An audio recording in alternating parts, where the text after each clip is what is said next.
Nous avons convoqué ou invité à cet échange politique pour essayer ensemble de décrypter l'actualité politique de l'heure et donner la position de l'opposition républicaine. Nous allons donc échanger autour du processus électoral ainsi que du processus politique en cours. Comme vous le savez, la proposition républicaine a milité pour remettre le processus électoral actuel sur le rail.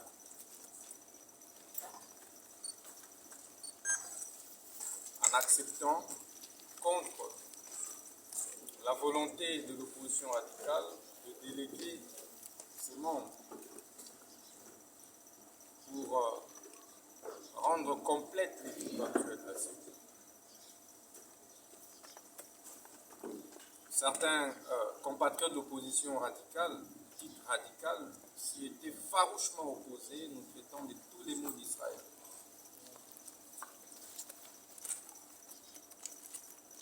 L'opposition républicaine a assumé et a continué à vulgariser la population pour obtenir les élections dans le délai constitutionnel. Parce que pour nous, et nous insistons, j'aimerais que l'opinion publique nationale et internationale le retienne, pour l'opposition républicaine, les élections doivent être organisées dans le délai constitutionnel, soit en décembre 2023. Nous n'allons pas concéder, encore moins accepter, une seule seconde de risque du calendrier électoral. Et nous sommes catégoriques à ce sujet. Mais c'est pour ça que nous avons consenti les sacrifices et accepté de dépêcher nos délégués à la CENI. Nous mettons ainsi en garde tous les compatriotes qui développent des velléités, des manigances tendant à retarder le processus électoral actuel. Et c'est aussi pour ça que nous avons soutenu le toilettage du fichier électoral actuel tel qu'il était audité par les auditeurs externes. Nous avons estimé que les desiderata de l'opposition républicaine étaient rencontrés, à savoir les toilettages des mineurs. Il fallait bien élaguer un nombre important de mineurs qui étaient enrôlés contre la volonté de la loi. Nous avons également exigé que l'on élague tous les doublons, ce qui fut fait. Aujourd'hui que le fichier électoral a été audité, pour nous considérons que c'est une phase majeure du processus qui a été enjambé. Et pour l'instant, nous avons suivi et nous voyons l'ouverture des BAPC opérée par la CENI sur l'ensemble du pays. Et c'est une avancée donc significative que nous saluons de la part de la Commission électorale indépendante. Mais avec l'évolution du processus tel que décrypté, tel que peint, aussi, vous convenez qu'il n'y a plus lieu d'ergoter autour des aléas, des pondérables externes qui puissent retarder le processus électoral. Et pour ça, l'opinion publique tant nationale qu'internationale devait retenir ceci. La dite opposition républicaine va déposer des candidatures à tous les niveaux. Nous allons aligner un candidat président de la République. Nous allons aligner des candidats députés nationaux. Nous alignerons des candidats députés provinciaux. Et pour les suffrages indirects, nous ferons la même chose.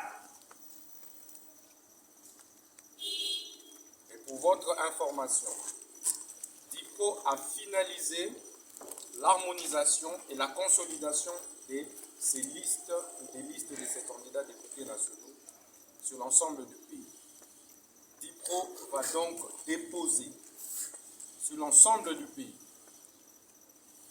450 candidats députés nationaux déjà retenus après toilettage sur plus de 1000 candidats reçus, candidatures reçues. Et la date butoir pour l'opposition républicaine, c'est le mercredi de la semaine prochaine. Le mercredi de la semaine prochaine sera une date fatidique, déterminante pour eux. Nous avons déjà, à travers nos mandataires, retiré le formulaire dans tous les BRTC. Vous pouvez vous renseigner ici à Kinshasa, vous pouvez vous renseigner en Bandaka, à Bujimaï, à Kabinda, à Goma, à Kindu, à Kasongo, à Sekebanza, à Matadi, à Moba, à Dilolo, partout sur l'ensemble du pays, nous avons retiré des formulaires. Et au moment où je vous parle, nos candidats, les candidats de l'opposition républicaine, sont en train de remplir leurs formulaires conformément à la loi.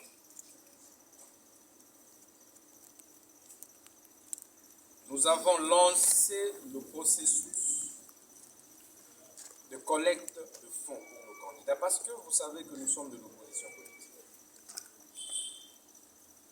Nous fonctionnons sur la base de nos cotisations, des cotisations normales. De ce point de vue, je puis vous rassurer que nous avons presque atteint le montant du cautionnement pour nos candidats. Il y a de ceux candidats qui ont eux-mêmes payé le cautionnement, mais pour la plupart, les différentes contributions que nous avons prélevées nous rassurent que le mercredi, nous pouvons payer le cautionnement pour tous nos candidats, nos 450 candidats. Voilà une autre communication importante que nous voulions vous passer. Ceci,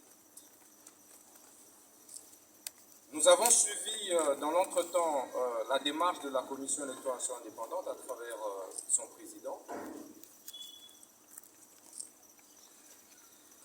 qu'il recevait l'opposition politique pour essayer d'arrondir les angles et voir dans quelle mesure ramener une autre aile au président.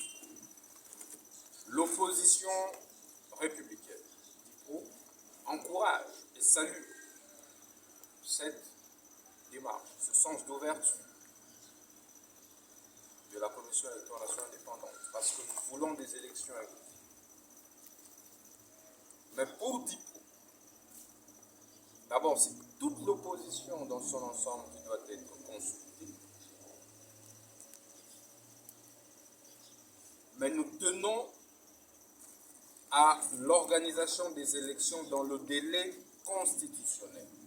Quel que soit le subterfuge, quelles que soient les conciliatures, quelles que soient les consultations qui sont opérées, la position de la DIPRO est claire. Pour nous, pas de bouscule.